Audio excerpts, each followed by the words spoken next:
saya Kathleen Tania dari jurusan IBM UC Online angkatan tahun 2025.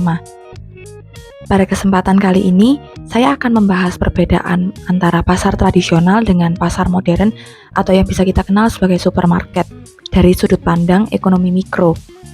Untuk melihat perbedaan tersebut, saya melakukan observasi langsung di Pasar Citraland sebagai salah satu contoh dari pasar tradisional dan Superindo sebagai contoh dari supermarket atau pasar modern.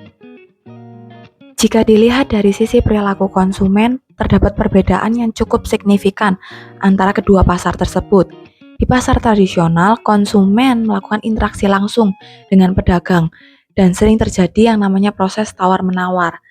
Jadi, dalam hal ini, harga itu ditentukan oleh hasil dari negosiasi antara pedagang dengan konsumen.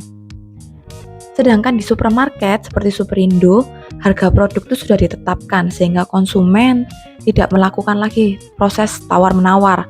Konsumen biasanya lebih mempertimbangkan faktor kenyamanan, kualitas produk, dan juga variasi pilihan yang tersedia. Dari sisi produsen atau penjual, pedagang di pasar tradisional biasanya memiliki skala usaha yang lebih kecil dan strategi penjualan yang lebih fleksibel. Mereka dapat menyesuaikan harga secara langsung sesuai kondisi pasar.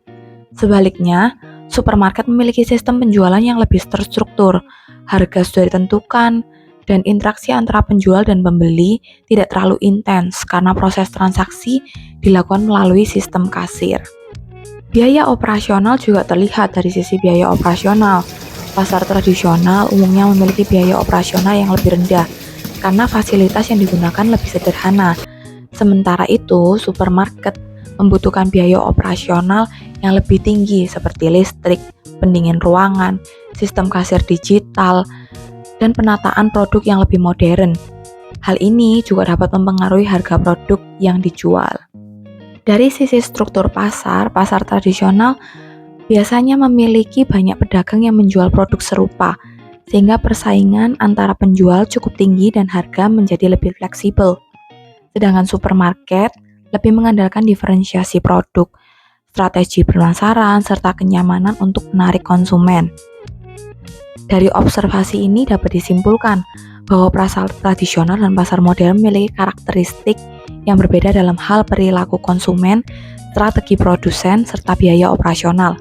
Namun keduanya tetap memiliki peran penting dalam mempengaruhi kebutuhan masyarakat dan dalam mendukung aktivitas ekonomi. Sekian dari hasil observasi pasar modern dan pasar tradisional yang bisa saya jelaskan pada hari ini. Sampai jumpa pada kesempatan yang selanjutnya. Salam entrepreneur.